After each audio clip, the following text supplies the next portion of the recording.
Hello friends, आपका स्वागत है सिविलियन क्लासेस में। तो प्यारे बच्चों, आज हम बात करेंगे एनवायरमेंटल इंजीनियरिंग के बारे में। तो प्यारे बच्चों, एनवायरमेंटल इंजीनियरिंग 6 सेमेस्टर का एक इम्पॉर्टेंट सब्जेक्ट है और बहुत ही इंटरेस्टिंग सब्जेक्ट है।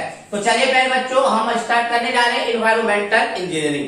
तो प्यारे बच्चों, एनवायरमेंटल इंजीनियरिंग को स्टार्ट करने से पहले आपको ये समझना होगा कि what is environmental engineering. Environmental engineering actually होता क्या है और इसके अंदर हमको पढ़ना क्या है, ठीक है ना। तो देखिए प्यारे बच्चों, इन्वायरमेंटल इंजीनियरिंग सिविल इंजीनियरिंग का वह ब्रांच है, इन्वायरमेंटल इंजीनियरिंग सिविल इंजीनियरिंग का वह ब्रांच है जिसमें हम लोग ये पढ़ेंगे कि कैसे इन्वायरमेंट को बचाया जाए ह्यूमन फैक्टर से। आपको पता होगा प्यारे बच्चों, ह्यूमन के बहुत सारे ऐसे फैक्टर हैं जिसके कारण हमारा इन्वायरमेंट क्या हो रहा है, बर्बाद हो रहा है। तो हम लोग पढ़ेंगे कि कैसे इन्वायरमेंट को बचाया जाए ह्यूमन फैक्टर से, और ये भी पढ़ेंगे प्यारे बच्चों कि कैसे ह्यूमन को बचाया जाए एनवायरमेंट फैक्टर से। एनवायरमेंट फैक्टर कहने का मतलब है प्यारे बच्चों, कभी कभी आप सुने होंगे फॉरेस्ट फायर, अपने आप जंगल में आग लग जाता है, इसमें कोई ह्यूमन का अपना रीजन नहीं होता है आग लगने का, इसमें इन्वायरमेंट फैक्टर होता है। ये इन्वायरमेंट का फैक्टर है जिससे जंगल में आग लग जाता है। तो इससे ह्यूमन को हानि ना हो जाए, ये भी हम क्या करेंगे, उसको प्रोटेक्ट करेंगे। तो हम क्या कहेंगे प्यारे बच्चों, एनवायरमेंटल इंजीनियरिंग सिविल इंजीनियरिंग का वह ब्रांच है, एनवायरमेंटल इंजीनियरिंग सिविल इंजीनियरिंग का वह ब्रांच है जिसमें हम लोग यह बात पढ़ेंगे कि कैसे एनवायरमेंट को प्रोटेक्ट किया जाए ह्यूमन फैक्टर से और कैसे ह्यूमन को प्रोटेक्ट किया जाए एनवायरमेंट फैक्टर से। बात समझ में आया प्यारे बच्चों। बात ये भी उठती है प्यारे बच्चों कि इन्वायरमेंट में ऐसा कौन कौन सी बातें हैं, ऐसा कौन कौन सा सोर्स है कि यहाँ पे जीवन संभव है, मतलब कोई आदमी कोई जानवर यहाँ रह पाता है इन्वायरमेंट में। तो इन्वायरमेंट का हिंदी होता है प्यारे बच्चों पर्यावरण। क्या होता है इन्वायरमेंट का हिंदी, आप लोग सुने होंगे, क्या होता है, पर्यावरण। तो प्यारे बच्चों, इन्वायरमेंट में ऐसा कौन कौन सा ऐसा सोर्स है जिसके कारण ह्यूमन लाइफ सस्टेन कर पाता है। तो प्यारे बच्चों, एनवायरमेंट के पास 3 सोर्स है। पहला है आपका लिथोस्फेयर, जिसको हम लोग कहते हैं स्थल मंडल। क्या बोलते हैं, स्थल मंडल, लिथोस्फेयर। दूसरा है हाइड्रोस्फेयर, जिसको कहते हैं हिंदी में जल मंडल। और तीसरा हमारा है एटमोस्फेयर, जिसको हम लोग कहते हैं वायुमंडल। तो प्यारे बच्चों, एनवायरमेंट के पास 3 सोर्स है जिसके कारण ह्यूमन लाइफ क्या होता है, सस्टेन कर पाता है एनवायरमेंट में। पहला है लिथोस्फेयर, दूसरा है hydrosphere and third one is atmosphere, that means स्थल मंडल, जल मंडल एंड वायुमंडल। तो देखिए प्यारे बच्चों, हमने क्या लिखा बोर्ड पे, environmental engineering is the branch of civil engineering in which we study about how to protect environment from human factor. Environmental engineering civil engineering का वह ब्रांच है जिसमें हम स्टडी करेंगे how to protect environment, environment को कैसे protect किया जाए, किससे, ह्यूमन फैक्टर से। और यह भी पढ़ेंगे also we study how to protect human, और ह्यूमन को कैसे प्रोटेक्ट करेंगे एनवायरमेंट फैक्टर से। क्लियर है प्यारे बच्चों। तो इन्हीं 2 बातों को पढ़ते पढ़ते हमारा पूरा एनवायरमेंटल इंजीनियरिंग क्या हो जाएगा, समाप्त हो जाएगा, है ना। तो चलिए अब हम देखेंगे एनवायरमेंट, है ना। तो एनवायरमेंट है द 3 सोर्सेस। एनवायरमेंट के पास प्यारे बच्चों 3 सोर्स है which are reasonable for sustain the human life, जिसके कारण ह्यूमन लाइफ यहाँ सस्टेन कर पाता है, रह पाता है। These 3 sources are lithosphere, hydrosphere and atmosphere. Lithosphere को आप हिंदी में लिख सकते हैं स्थल मंडल, हाइड्रोस्फेयर को लिख सकते हैं जल मंडल एंड एटमोस्फेयर को आप लोग लिख सकते हैं वायुमंडल। तो प्यारे बच्चों, ये तो समझ में आ गया होगा एनवायरमेंटल इंजीनियरिंग में हमको पढ़ना क्या है।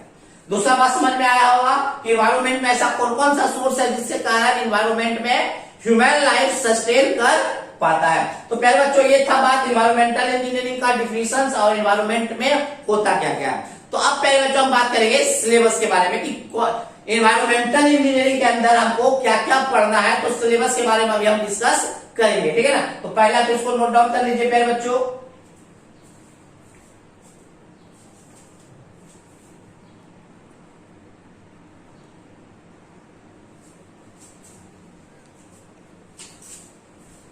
तो प्यारे बच्चों, अगर हम सिलेबस के बारे में बात करें तो एनवायरमेंटल इंजीनियरिंग के अंदर आप लोग को 8 यूनिट्स पढ़ना है अकॉर्डिंग टू आपके एसबीटी सिलेबस। आपके एसबीटी सिलेबस के अनुसार एनवायरमेंटल इंजीनियरिंग में हमको 8 यूनिट पढ़ना है, जिसमें पहले यूनिट का नाम है एनवायरमेंटल पोल्यूशन एंड कंट्रोल, दूसरे यूनिट का नाम है पब्लिक वाटर सप्लाई, तीसरे यूनिट का नाम है डोमेस्टिक सीवेज, चौथे यूनिट का नाम है इंडस्ट्रियल वेस्ट, पांचवे यूनिट का नाम है एनवायरमेंटल पोल्यूशन, छठे यूनिट का नाम है solid waste from the society, सातवें यूनिट का नाम है एनवायरमेंटल सैनिटेशन एंड आठवें यूनिट का नाम है प्लम्बिंग। ठीक है प्यारे बच्चों, तो आप यहाँ देख रहे होंगे यूनिट नंबर 1 और unit number 5 almost nearly same है। यूनिट नंबर 1 में बोल रहा है एनवायरमेंटल पोल्यूशन और उसके साथ साथ कंट्रोल के बारे में भी पढ़ेंगे, और यूनिट नंबर 5 में सिर्फ लिखा है एनवायरमेंटल पोल्यूशन। तो प्यारे बच्चों, हम लोग यूनिट नंबर 1 और यूनिट नंबर 5 हम लोग एक साथ पढ़ेंगे।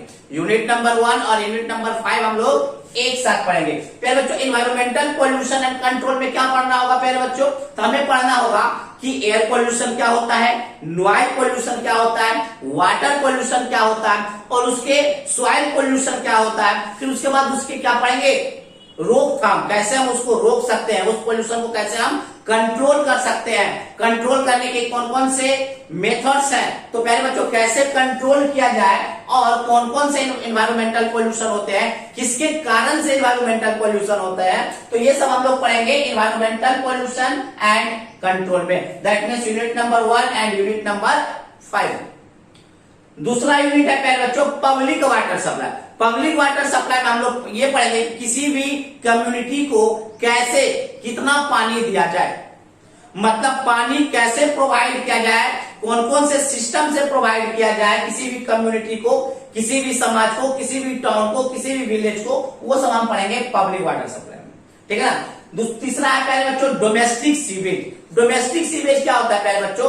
जब आप पानी का यूज कर लिए, पानी का यूज करने के बाद आप उसको क्या कीजिएगा, जैसे बाथरूम में नहा रहे होंगे, किचन में आप खाना बना रहे होंगे, तो उसमें बहुत सारा क्या होगा, पानी निकलेगा। पानी निकल के कहाँ जाएगा, नाला में जाएगा। तो जो नाला में पानी जाएगा उसको हम सीवेज कहते हैं। फिलहाल अभी समझ लीजिए, उसको और बहुत अच्छे डिफिनेशन देंगे जब हम यूनिट नंबर 3 पढ़ेंगे। तो नाला में जो पानी जाता है वो समझिए क्या है, सीवेज है। तो हमको पढ़ना है डोमेस्टिक सीवेज के बारे में, मतलब घर से, घर के कारण जितने भी कचरा निकल के नाला में जाता है उसके बारे में पढ़ना है। कैसे वो कितना वाटर निकल के जाता है पब्लिक वाटर सप्लाई का, उसको कैसे रोका जाए, उसको कैसे प्यूरिफाई किया जाए, तो यहाँ पढ़ेंगे। इंडस्ट्रियल वेस्ट में पढ़ेंगे प्यारे बच्चों कि आपको पता है बहुत बड़ी बड़ी कंपनी जो होती है, बहुत बड़े बड़े जो इंडस्ट्री होते हैं, उसमें से भी लिक्विड वेस्ट बाहर निकलता है। तो उन वेस्ट के बारे में पढ़ेंगे, उसमें कौन कौन सा कंपोजिशन होते हैं वेस्ट में, मतलब कौन कौन सा मटेरियल होता है जिसके कारण हमारा एनवायरमेंट क्या हो सकता है, पोल्यूट हो सकता है। सब कुछ हम पढ़ेंगे इंडस्ट्रियल वेस्ट में। इसीलिए सरकार कहता है प्यारे बच्चों कि इंडस्ट्री से जितने भी लिक्विड वेस्ट निकलते हैं वो डायरेक्ट हमारे सोर्स में, वाटर सोर्स में प्रोवाइड ना करे, मतलब गंगा जी में डायरेक्ट वो इंडस्ट्रियल वेस्ट को प्रोवाइड ना करे, ताकि अगर वो आप डाल देते हैं इंडस्ट्रियल वेस्ट को डायरेक्ट आप कहाँ डाल देते हैं, वाटर सोर्स में डालिएगा, तो आपका जो वाटर सोर्स है वो पोल्यूट कर जाएगा। कभी कभी तो ऐसा होता है प्यारे बच्चों कि वो जहरीला भी हो सकता है ना। चलिए नेक्स्ट हम लोग पढ़ेंगे एनवायरमेंटल पोल्यूशन। तो पढ़ेंगे solid waste from the society. प्यारे बच्चों, जो हमारा समाज है, जो हमारा सोसाइटी है, वहां से सॉलिड वेस्ट भी निकलता है। जैसे प्लास्टिक निकलता है, जैसे कि हमारा प्लास्टिक हुआ, ग्लास हुआ, तो बहुत सारे सॉलिड वेस्ट भी निकलते हैं। तो सॉलिड वेस्ट का कैसे ट्रीटमेंट किया जाए, कैसे, अगर मान लीजिए सॉलिड वेस्ट तो निकलेगा ही निकलेगा, तो सॉलिड वेस्ट को कहाँ पे फेंका जाए, कहाँ पे उसका सही मतलब क्या किया जाए, ट्रीटमेंट किया जाए, उसके बारे में हम लोग पढ़ेंगे solid waste from the society में। एनवायरमेंटल सैनिटेशन, सैनिटेशन का मतलब होता है साफ सुथरा।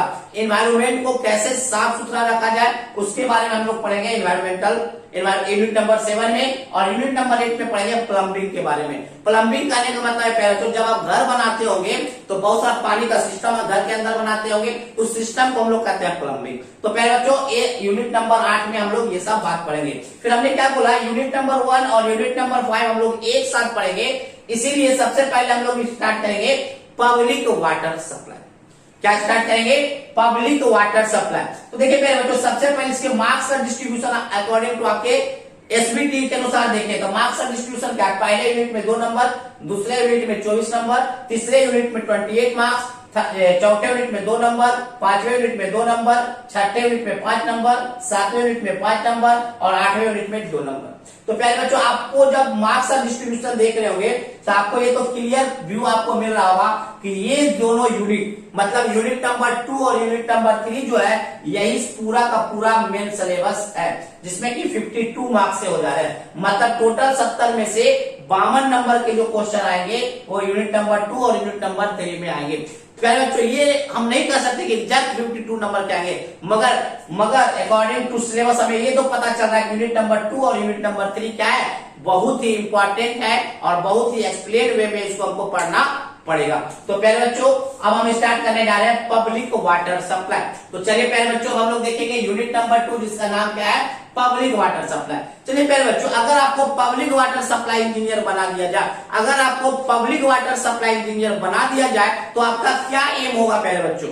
आप खुद से सोच के बताइए कि अगर आपको पब्लिक वाटर सप्लाई इंजीनियर बना दिया जाए तो आपका क्या एम रहेगा?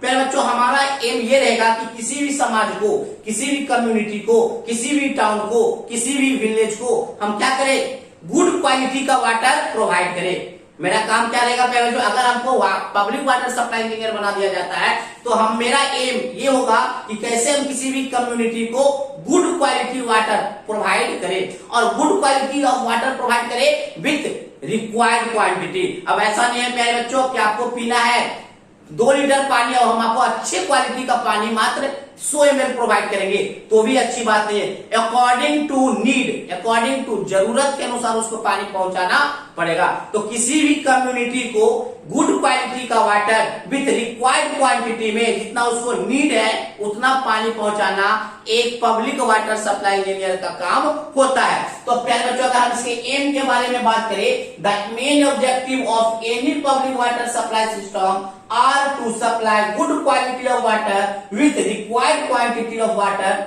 To the community. पहले बच्चों, पब्लिक वाटर सप्लाई सिस्टम का जो मेन ऑब्जेक्टिव होता है वो किसी भी कम्युनिटी को good quality of water provide करना, सप्लाई करना and required quantity of water supply करना। बात समझ में आया प्यारे बच्चों, है ना? बात समझ में आ गया होगा। तो चलिए प्यारे बच्चों, हम लोग ये देखेंगे, हम लोग ये बात करेंगे कि पब्लिक वाटर सप्लाई में 24 मार्क्स का है, बहुत ही इंपॉर्टेंट है। तो एक्चुअली अब इसके अंदर हमको क्या क्या पढ़ना है, इसके अंदर हम लोग क्या क्या पढ़ेंगे वो बात अब हम लोग चर्चा करते हैं, ठीक है ना?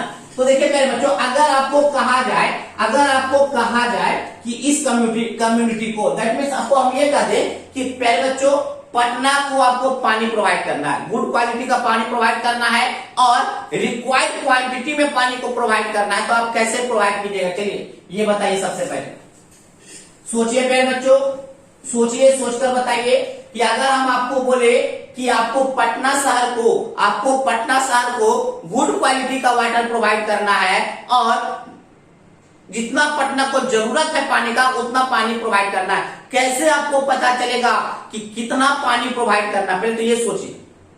सबसे पहले आपको ये सोचना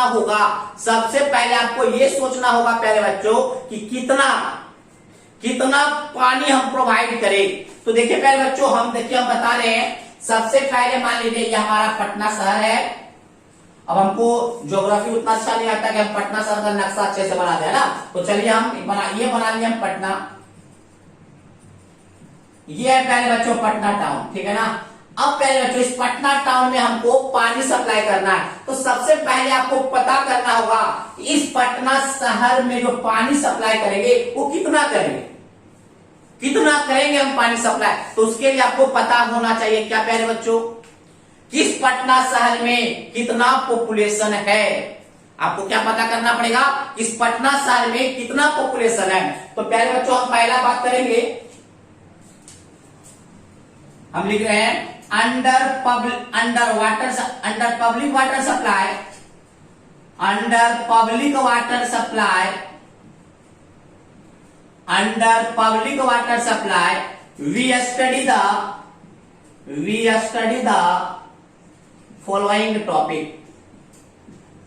we study the following topic.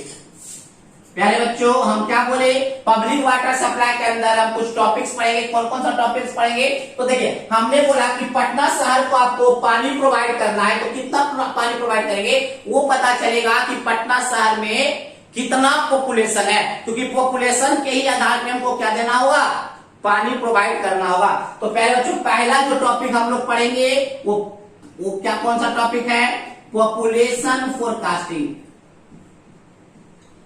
Population forecasting, किसी भी शहर का, किसी भी टाउन का, किसी भी कम्युनिटी का पॉपुलेशन पता करना क्या कहलाता है, पॉपुलेशन फोरकास्टिंग पता चलता। चलिए सर, पॉपुलेशन फोरकास्टिंग के मदद से हम पटना शहर का पॉपुलेशन पता कर लिए। अब क्या पता करें, पहले बच्चों आपको यह भी पता करना होगा कि मान लीजिए पटना शहर में 1 लाख आदमी है, ये आपको पता कर लिया। किससे पता किए, पॉपुलेशन फोरकास्टिंग करके। पॉपुलेशन फोरकास्टिंग करके हम ये पता कर लिए कि इस पटना शहर का कितना पॉपुलेशन, मान लीजिए 1 लाख पॉपुलेशन है। अब कितना प्रोवाइड करें पहले बच्चों, 1 लाख पॉपुलेशन में हम कितना पानी प्रोवाइड करें, तो पहले बच्चों आपको ये पता करना होगा कि एक आदमी कितना पानी यूज करता है। जितना पानी एक आदमी यूज करता होगा उसको हम 1 लाख से अगर मल्टीप्लाई कर देंगे तो टोटल क्वांटिटी ऑफ वाटर निकलेगा या नहीं निकलेगा। तो हमको पता करना होगा वाटर डिमांड। क्या पता करना होगा, वाटर डिमांड।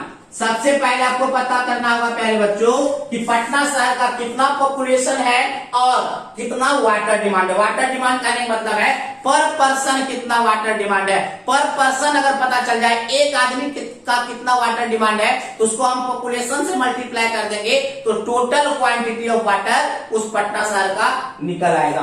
चलिए प्यारे बच्चों, अब हमें पता चल गया प्यारे बच्चों किसका जो पॉपुलेशन है वो 1 लाख है और जो वाटर डिमांड है वो भी हम लोग पता कर लिए। वाटर डिमांड है, मान लेते हैं 200 लीटर पर पर्सन। एक आदमी कितना पिएगा, 200 लीटर का पिएगा, नहीं मतलब 200 लीटर यूज करेगा पर डे। सब 200 लीटर पर डे कहां से यूज करेगा तो बताएंगे प्यारे बच्चों। नहाने में, खाना बनाने में, कपड़ा साफ करने में, बहुत सारे ऐसे रीजन है जहां पे पर पर्सन इससे भी ज्यादा होता है। बताएंगे, एग्जैक्ट डाटा आगे बताएंगे जब हम पढ़ेंगे ये टॉपिक। तो दोस्त मान लेते हैं, हमने जूम किए कि 200 लीटर पर पर्सन, तो टोटल क्वांटिटी कितना हो गया प्यारे बच्चों, टोटल क्वांटिटी हो गया 1 लाख इंटू 200 लीटर। तो प्यारे बच्चों 1 लाख इंटू 1 लाख में कितना, 10 to the power 5 into 200 litre, मतलब प्यारे बच्चों 2 into 10 to the power 7 litre पानी का जरूरत पड़ेगा पर डे। मान लीजिए प्यारे बच्चों इस पटना टाउन को कितना पानी पर डे देना है, 2 into 10 to the power 7 litre. प्यारे बच्चों ये हमको पता चल गया कि उस पटना शहर में कितना पानी देना। अब क्या करें, पानी तो पता चल गया, अब क्या करें, अब हम बात ये होता है कि पानी कहां से दे। पता तो चल गया कि इसको हमको क्या करना है, 2 into 10 to the power 7 litre पानी देना है इस पटना शहर को, मत कहां से दे, मेरे पास है थोड़ी ना। तो प्यारे बच्चों आपको फिर पता करना होगा कि पटना शहर के आसपास कोई सोर्स है क्या, पटना शहर के आसपास कोई सोर्स है क्या, किसका सोर्स, वाटर सोर्स। जैसे हम बोले पटना शहर के आसपास में वाटर सोर्स कौन सा है प्यारे बच्चों, कौन सा है, गंगा जी। तो आपको पता करना होगा प्यारे बच्चों कि पटना शहर के आसपास कोई वाटर सोर्स है क्या। दैट मीन्स वाटर सोर्स पढ़ना या इसी को हम बोलेंगे source of water, source of water. तो प्यारे बच्चों हमने पता कर लिया कि इस पटना शहर को इतना लीटर पानी देना है, तो कहां से देने के लिए हमको सोर्स पता करना होगा, पानी का सोर्स पता करना होगा। तो पानी का सोर्स पता करने के लिए हम क्या करेंगे, पटना शहर के आसपास का एरिया देखेंगे और देखेंगे कहां पे पानी का सोर्स है। पहले बच्चों हम ये कहते हैं कि पानी का सोर्स हमको पता चल गया। मान लीजिए 1 2 3 4 5 6 सोर्स है पहले बच्चों। मान लीजिए कोई गंगा जी है, कोई बड़ा सा रिवर है, इस तरह से 6 सोर्स है। अब हम कौन से सोर्स से पानी क्या करें, पटना शहर को दे, कौन से सोर्स से पानी पटना शहर से दे। तो क्या करेंगे पहले बच्चों, हम लोग ये देखेंगे कि कौन सा ऐसा सोर्स है जिसमें गुड क्वालिटी ऑफ वाटर मिलता है, गुड क्वालिटी ऑफ वाटर। तो पहले बच्चों आपको तीसरा काम करना होगा, क्वालिटी चेक करना होगा, quality of source water. Quality of source water. प्यारे बच्चों अब कैसा क्वालिटी क्या देखेंगे, किसी भी रिवर का या किसी भी गंगा जी का पानी पीने लायक नहीं होता है, पीने लायक नहीं होता, उसको ट्रीटमेंट करके पीने लायक बनाया जाता है। तो प्यारे बच्चों ये सोर्स किसी भी सोर्स का पानी पीने लायक नहीं होगा, बट उसको प्यूरिफाई करना होगा। बट प्यारे बच्चों किसी को कोई सोर्स मुश्किल से प्यूरिफाई होगा, कोई आसानी से प्यूरिफाई होगा। जिसका क्वालिटी बढ़िया होगा वो आसानी से क्या होगा, प्यूरिफाई होगा। उसको प्यूरिफाई करने में कम पैसा लगेगा, तो हम वैसा ही सोर्स चुनेंगे जो अदर सोर्स के रिस्पेक्ट में बढ़िया क्वालिटी का पानी हो, जिसमें हमको प्यूरिफाई करने के लिए कम पैसा लगाना पड़े, इकोनॉमिकल हो। तो तीसरा देखेंगे प्यारे बच्चों सोर्स ऑफ वाटर, सॉरी तीसरा सोर्स ऑफ वाटर तो देख लिए थे, फिर हम देखेंगे quality of source water. Source water का क्वालिटी हम लोग बात करेंगे। चलिए प्यारे बच्चों अब हम कहते हैं कि मान लीजिए ये जो सोर्स है ना ये ओके हो गया, इस सोर्स का मान लीजिए प्यारे बच्चों पानी अच्छा है, क्वालिटी अच्छा है। अब बताइए अब क्या करें इस सोर्स का, तो प्यारे बच्चों डायरेक्ट तो हम गंगा जी, मान लीजिए गंगा जी है, यहां मान लेते हैं गंगा जी है, तो प्यारे बच्चों गंगा जी का पानी हम डायरेक्ट तो नहीं पी सकते ना, अदर सोर्स के रिस्पेक्ट में भले इसका क्वालिटी बढ़िया है लेकिन इतना भी बढ़िया नहीं है कि हम डायरेक्ट इसको क्या कर सके, पी सके। तो चलिए प्यारे बच्चों जिस सोर्स को हमने चुना है उस सोर्स को हम क्या करेंगे, प्यूरिफाई करेंगे। क्या करेंगे, प्यूरिफाई करेंगे। तो चौथा यूनिट होगा, सॉरी इसके अंदर चौथा जो टॉपिक होगा वो होगा purification of water, purification of water, या हम इसी को बोल सकते हैं वाटर ट्रीटमेंट प्लांट। पहले बच्चों अब हमको वाटर को प्यूरिफाई करना है तो कहां करेंगे, वाटर को प्यूरिफाई कहां करेंगे, तो हम वाटर ट्रीटमेंट प्लांट में क्या करेंगे, प्यूरिफाई करेंगे। तो वाटर ट्रीटमेंट में ले जाकर इसको क्या करेंगे, सोर्स के पानी को क्वालिटी क्या करेंगे, प्यूरिफाई करेंगे। चलिए पानी भी अब प्यूरिफाई हो चुका, हम बहुत ही विस्तार में पढ़ेंगे कि कैसे कैसे पानी को प्यूरिफाई किया जाता है, कौन कौन सा वाटर ट्रीटमेंट प्लांट है, सबके बारे में हम बारी बारी से बात करेंगे। तो चलिए हमने पानी को भी क्या कर लिया पहले बच्चों, प्यूरिफाई कर लिया। तो पानी जो प्यूरिफाई हो गया, तो पानी जो प्यूरिफाई वाटर है उसको क्या करना होगा, पटना शहर तक पहुंचाना भी तो होगा, है ना। अपने से तो ये जो प्यूरिफाई वाटर जो हम किए थे वो डायरेक्ट तो पटना शहर में आ नहीं जाएगा, तो उसको क्या करना होगा, डिस्ट्रीब्यूट करना होगा। कहां डिस्ट्रीब्यूट करना होगा, कम्युनिटी में जहां पे हमको पानी देना है, दैट मींस पटना टाउन में। तो पांचवा टॉपिक पढ़ना होगा distribution of water supply system. प्यारे बच्चों कैसे वाटर सप्लाई को, कैसे हम प्यूरिफाई वाटर को डिस्ट्रीब्यूट करें पटना शहर में, ये पढ़िए। तो प्यारे बच्चों मेरा एम खत्म हो गया, as a public water supply engineer मेरा काम खत्म। हमने क्या क्या किया, हमने इस पटना शहर को क्वालिटी वाला वाटर प्रोवाइड किया विद रिक्वायर्ड क्वांटिटी। उसके लिए हमने बहुत सारा क्या किए प्यारे बच्चों, बहुत सारा हमने काम किया। सबसे पहले पॉपुलेशन फोरकास्टिंग किए, फिर उसके बाद वाटर डिमांड पता किए, फिर हम सोर्स ऑफ वाटर पता किए, फिर उस सोर्स ऑफ वाटर का क्वालिटी पता किए, क्वालिटी पता करने के बाद उसका प्यूरिफिकेशन किए, और प्यूरिफिकेशन करने के बाद हम उसको पटना शहर में डिस्ट्रीब्यूट किए। तो प्यारे बच्चों ये मत समझिएगा यूनिट है, ये सिंगल यूनिट है। पहले जो पब्लिक वाटर सप्लाई के अंदर एक्चुअली में क्या पढ़ना है, 5 यूनिट पढ़ना है। सबको हम बारी बारी से पढ़ेंगे। पॉपुलेशन फोरकास्टिंग सबसे पहले पढ़ेंगे, फिर सोर्स ऑफ वाटर पढ़ेंगे, फिर क्वालिटी पढ़ेंगे, फिर आपका प्यूरिफिकेशन पढ़ेंगे, फिर जाके डिस्ट्रीब्यूशन पढ़ेंगे। ये 5 टॉपिक पढ़ते हैं तब जाके हमारा पब्लिक वाटर सप्लाई क्या होगा, समाप्त होगा। ठीक है ना। अगर एक अच्छे बुक का अगर हम बात करें, कौन सा बुक आपको यूज करना है प्यारे बच्चों, एनवायरमेंटल इंजीनियरिंग में आपको यूज करना है एसके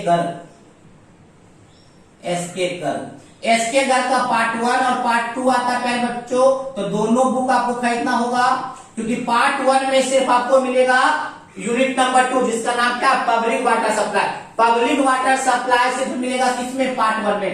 एसके गर्ग के पार्ट 1 में आपको सिर्फ और सिर्फ क्या मिलने वाला है, यूनिट नंबर 2 जिसका नाम क्या, पब्लिक वाटर सप्लाई। अब पार्ट 2 में आपको अदर सारे टॉपिक्स मतलब आधा सारा जितना भी यूनिट है वो आपको मिल जाएगा, ठीक है ना। ये बहुत ही स्टैंडर्ड बुक है प्यारे बच्चों, इस बुक का आप यूज कंपटीशन तक कर सकते हैं। इस बुक का यूज आप इतना ही जानिए कि एमटेक पीएचडी सारे बच्चे इसी बुक को फॉलो करते हैं। थोड़ा सा मोटा है बट इसका थ्योरी सफिशिएंट है, इसमें बहुत अच्छे अच्छे न्यूमेरिकल्स दिए हुए हैं जो कि हम लोग यूज करेंगे, जो हम लोग बनाएंगे अपने एनवायरमेंटल इंजीनियरिंग के अंदर। तो प्यारे बच्चों हम बारी बारी से अब सब कुछ पढ़ना स्टार्ट करेंगे, है ना। तो सबसे पहले समझ में आया ना कि क्या क्या पढ़ना है, इतना समझ में आ गया प्यारे बच्चों क्या क्या पढ़ना है पब्लिक वाटर सप्लाई में। चलिए पहले आप इसको अच्छी तरीके से नोट डाउन कर लीजिए।